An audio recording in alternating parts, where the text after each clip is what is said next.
이런 이야기가 있습니다.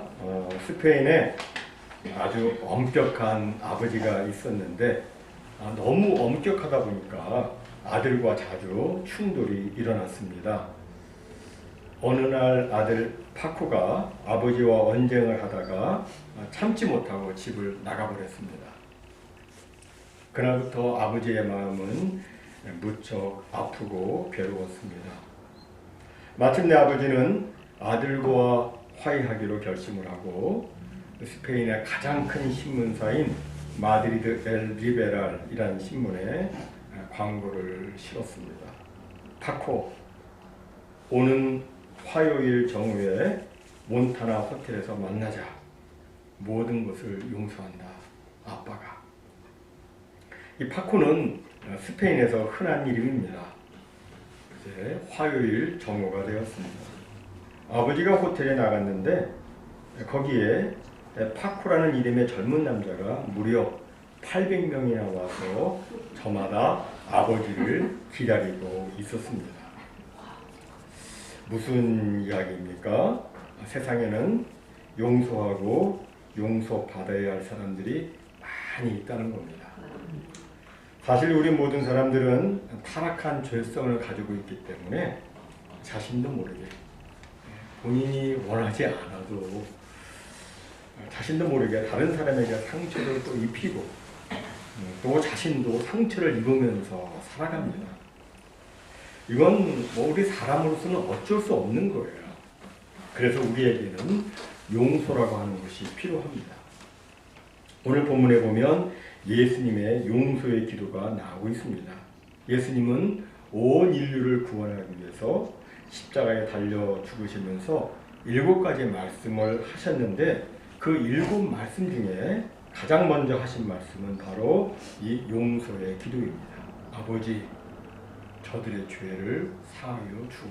이걸 가장 먼저 말씀하셨어요. 예수님은 십자가에 못 박히시기 전에 이미 로마 군병들한테 모진 채찍을 맞으셨습니다. 한 번 맞으면 살점이 뚝뚝 떨어져 나가는 채찍으로 맞으시고 또 굵은 가시관으로 머리에 씌우셨습니다. 너무 맞아가지고 예수님이 너무 맞아서 온 몸과 얼굴이 망신창이가 되었습니다. 얼마나 상하고 망가졌는지 이사야서 52장 14절에 보면 많은 사람들이 이를 보며 놀랐다고 예언적 과거형으로 그렇게 기록하고 있습니다. 예수님은 그런 상한 몸으로 자신이 매달릴 십자가를 짊어지시고 빌라도 법정에서 골고다 언덕까지 약 1.2km 정도의 길을 올라가셨습니다. 그 길은 맨몸으로 올라가도 숨이 가쁜 언덕입니다. 그런데 그 언덕길을 자신의 몸도 제대로 가누지 못하는 예수님이 그 무거운 십자가를 메고 올라가신 겁니다. 그 언덕 꼭대기에는 골고다 사형장이 있습니다. 이 골고다라는 말은 히브리어로 해골이라는 뜻입니다. 멀리서 보면 꼭 해골같이 생겨서 그렇게 불렀습니다. 골고다. 이것을 라틴어로 칼베리아라고 하는데 그 뜻도 역시 해골입니다. 그래서 영어 칼보리, 우리가 한국말로는 갈고리라고 했죠. 거기서 이제 나온 것이죠. 해골, 그런 뜻이에요. 이 골고다 언덕에서 예수님은 십자가에 못이 박혔고 그리고 십자가에 달려 심한 고통을 당하셨습니다. 그런데 예수님이 이렇게 그때 기도하세요. 아버지, 저들을 사하여 주옵소서. 자기들이 하는 것을 알지 못함이니이다. 예수님은 가장 힘들고 가장 고통스럽고 가장 괴로운 그 순간에 용서의 기도를 드린 것입니다. 예수님은 용서의 기도를 다음으로 미루지 않으셨습니다. 지금은 너무 힘들고 너무 고통스러워서 감당하기 어려우니까 내가 조금 숨 돌리면 그때 가서 용서하겠다. 그때 가서 용서하는 기도하겠다. 그렇게 하지 않으셨습니다. 가장 극심한 그 고통의 순간에 예수님은 용서의 기도를 하셨습니다. 여러분, 용서의 기도는 언제 해야 하는 겁니까? 정말 가장 아플 때, 가장 속상할 때, 가장 괴로울 때 하는 겁니다. 기분이 좋고 마음의 여유가 있을 때 하는 것이 아니라 가장 고통스러운 그 순간에 하는 것입니다. 예전에 한 교수님이 학생들한테 만일 3일 후에 죽는다면 당장 하고 싶은 일이 무엇인지 생각해 보라고 했습니다. 잠시 후 발표를 시키는데 어떤 학생은 여행을 가겠다고 했습니다. 어떤 학생은 레스토랑에 가서 자기가 먹고 싶은 음식을 먹겠다고 했습니다. 어떤 학생은 고향집에 전화를 하겠다고 했습니다. 또 어떤 학생은 자신이 잘못한 일에 대해서 용서를 구하겠다고 했습니다. 여러분들은 만약에 3일 후에 아버지께로 간다면 뭐를 하시겠어요? 학생들의 이야기를 쭉 들은 교수님은 칠판에다가 이렇게 3글자를 썼습니다. Do it now. 3단어를 썼습니다. Do it now. 들뜨고 어수선했던 강의실은 찬물을 끼얹은 듯 조용해졌습니다. 바로 지금 하라는 말. 죽음이 눈앞에 닥칠 때까지 미루지 말고 지금 당장 그 일을 하라는 말에 학생들은 또 하나의 지혜를 얻었습니다. 그렇습니다. 용서도 미루지 말고 지금 바로 해야 합니다. 십자가에 달리셔서 고통당하는 예수님의 모습은 너무나도 비참했습니다. 하나님의 아들이 어떻게 그렇게 비참하게 죽을 수 있는지 감히 상상도 안 되는 일들이 생긴 겁니다. 그래서 사람들은 그런 모습을 보면서 예수님을 더 우습게 보고 조롱했습니다. 대제사장과 서기관과 바리새인 같은 종교 지도자들은 물론이고 심지어는 로마 군병들 그리고 일반 사람들까지 예수님을 조롱했습니다. 야, 예수야, 네가 하나님의 아들이면 남 구하기 전에 먼저 너 자신을 구원해봐 하면서 조롱을 했습니다. 네가 정말 하나님의 아들이야? 너 자신이나 구원해. 정말 참을 수 없는 모독이죠. 그러나 예수님은 아무 대꾸도 하지 않으셨습니다. 왜 그러셨을까요? 능력이 없어서입니까? 아닙니다. 예수님은 마음만 먹으면 12군단도 더 되는 천사들을 동원해서 당장이라도 그들을 다 벌하실 수 있으셨습니다. 그러나 예수님은 묵묵히 참으셨습니다. 왜 참으셨습니까? 온 인류를 구원하고자 하시는 아버지의 뜻을 이루기 위해서였습니다. 예수님은 참으시면서 아마 저와 여러분을 생각하셨을 겁니다. 저를 구원하기 위해서, 여러분을 구원하기 위해서 예수님은 참으신 거예요. 예수님은 참으시고 그리고 오히려 저들을 용서해달라고 기도하셨습니다. 그럼 예수님의 이 기도에서 저들은 과연 누구일까요? 문맥적으로 여기서 저들은 예수님을 십자가에 못 박은 로마 병정들, 예수님을 발가벗기고 그 옷을 제비 뽑아 나눈 사람들, 그리고 예수님을 향해서 손가락질하며 네가 유대인의 왕이라면 십자가에서 내려오라고 온갖 조롱을 했던 사람들입니다.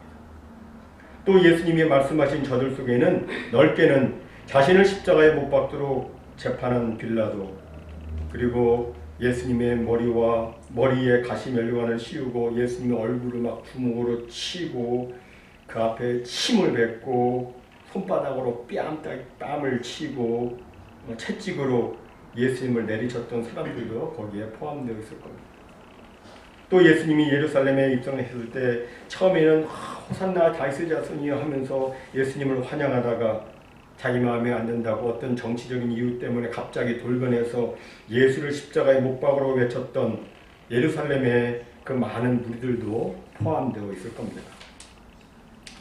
예수님은 이렇게 자신을 십자가에 못 박고 욕하고 배신하며 조롱했던 사람들을 용서해달라고 아버지께 기도한 겁니다. 여러분, 오늘 저와 여러분이 용서해야 할 그 사람도 마찬가지예요. 우리도 마찬가지입니다. 오늘 저와 여러분이 용서해야 될 사람이 누굽니까? 나를 배신한 사람,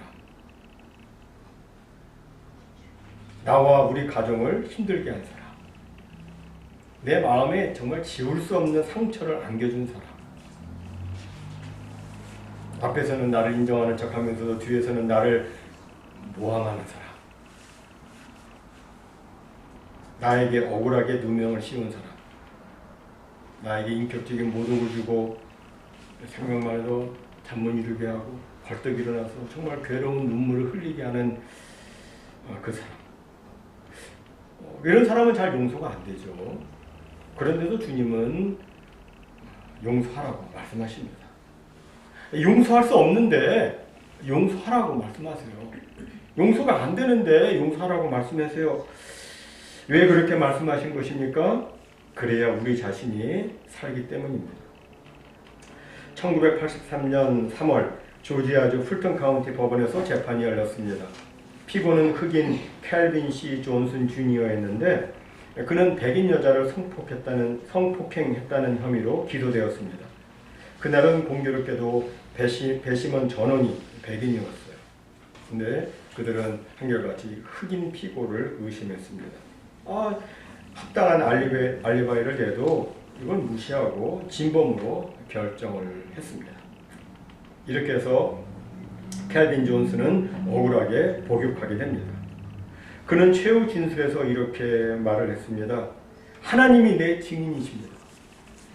나는 결코 진범이 아닙니다. 누명을 벗도록 날마다 기도할 것입니다. 그리고 감옥에 들어갔어요. 그 후 16년이 지났습니다.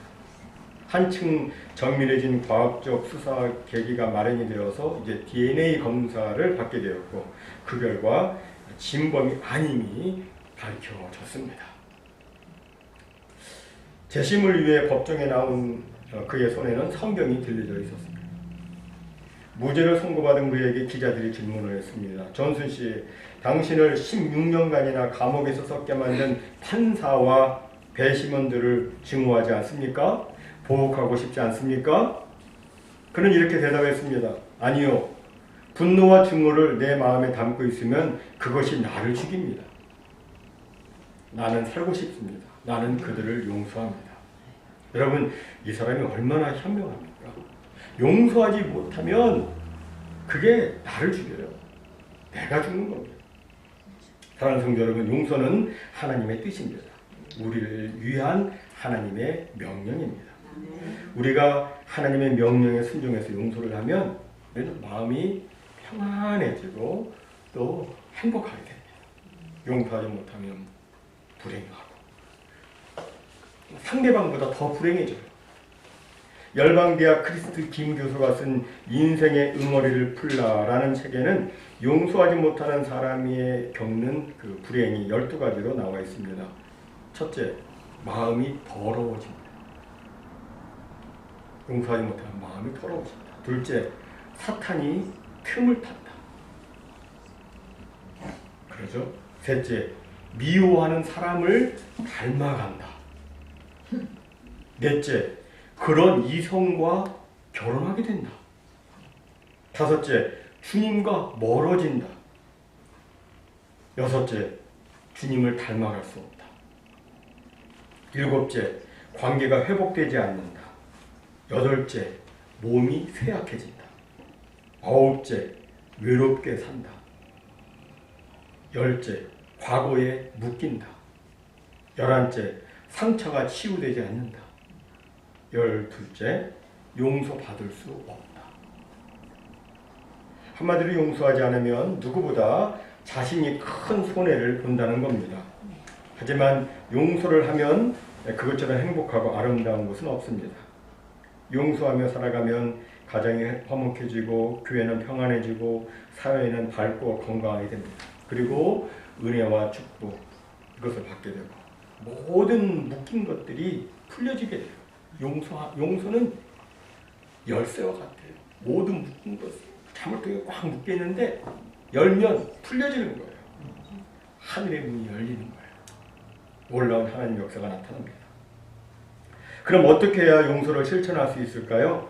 용서를 하려면 먼저 상대방을 관용하고 자신 또한 사과를 하는 거예요. 용서의 첫걸음은 관용과 사과입니다. 관용은 너그러운 마음으로 남의 잘못을 용서하고 그를 받아주는 겁니다. 그리고 사과는 자신의 잘못에 대해서 용서를 비는 겁니다. 우리 사람은 완전하지 않기 때문에 자신도 모르게 잘못할 때가 많이 있습니다. 그때 자신의 잘못을 인정하고 사과를 해야 되죠. 그리고 사과를 받으면 또 관용하고 서로 용서하고 그러면 좋은 관계가 이루어집니다. 사실 사람의 행복은 소유에 있지 않고 관계에 있다고 하지 않습니까? 정말 행복한 사람이 누구냐? 많은 것을 가진 사람이 아니고 많은 사람과 좋은 관계를 가진 사람이 정말 행복하다. 혹시 들어보신 분이 계실지 모르겠는데 원앙부부라는 말이 있죠. 무슨 뜻일까요? 글자로는 금실이 좋은 부부를 비유하는 말이지만 다른 의미로 원망과 앙심이 있는 부부를 말한다고 그래요. 원앙부부. 참으로 기가 막힌 말입니다. 가장 가깝고 다정해야 될 부부관계인데 관용하지 않고 사과하지 않으면 원앙부부가 되고 만다는 거죠. 누구든 마찬가지예요. 관용과 사과가 없으면 원앙형제, 원앙친구, 원앙교우가 되고 말죠. 다음 두 번째로 용서를 하려면 기도하고 축복하며 늘 성령 충만해야 됩니다.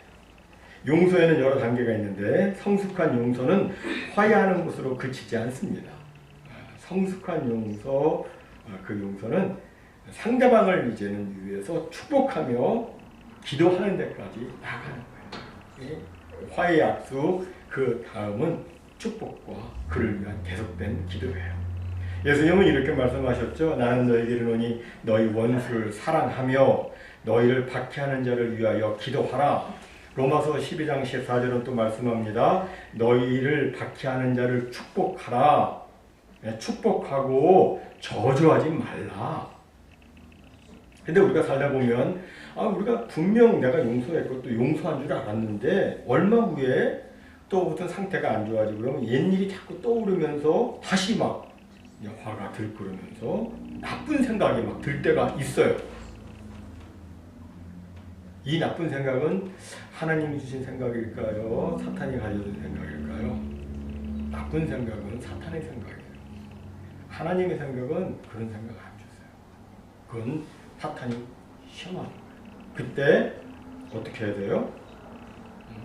사탄을 내쫓고 그리고 다시 또 기도하고 또 용서를 하는 거예요. 그리고 축복하는 겁니다. 왜냐하면 용서라는 것은 한 번 용서했다고 모든 것이 다 해결되는 것이 아니기 때문입니다. 용서는 하나의 과정이에요. 딱 끝나는 게 아니에요. 이게 과정입니다. 그래서 계속해서 용서를 해야 하는 특징이 있습니다. 베드로가 한 번은 예수님에게 이런 질문을 하죠. 주여, 형제가 내게 죄를 범하면 몇 번이나 용서하여 주리이까? 그때 예수님이 이렇게 말씀하시죠. 예수께서 이르시되 네게 이르노니 7번뿐 아니라 7번을 70번까지라도 할지니라.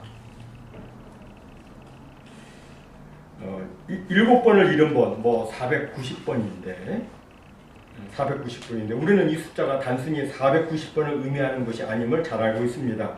이 숫자는 완전수 7을 2번 곱하고 거기다가 꽉 찬 수 10을 곱한 것입니다. 그럼 490이 나오죠. 다시 말해서 무슨 뜻이에요? 계속해서 용서하고 용서하고 또 용서하라. 그거예요. 세상에서는 보복해라 라고 할지 모르지만 하나님의 법은 용서하고 용서하고 또 용서하라. 이겁니다. 그런데 사실 용서는 인간의 본성으로는 불가능한 일입니다. 용서는 예수님의 마음을 품어야 가능합니다. 예수님의 마음을 품는다는 것은 성령으로 충만한 것을 의미합니다. 스가랴서 4장 6절에 보면 이는 힘으로 되지 아니하며 능력으로 되지 아니하고 오직 나의 영으로 되느니라 라고 말씀합니다. 즉 사람의 힘과 능력으로 안 돼도 내가 막 노력해도 안 돼도 하나님의 성령으로는 된다는 거예요. 여러분 우리가 신앙생활을 하는데 신앙생활이란 과연 도대체 무엇입니까? 우리는 종교생활을 하는 게 아니잖아요. 신앙생활을 하는 거잖아요. 신앙생활은 주님을 닮아가는 겁니다.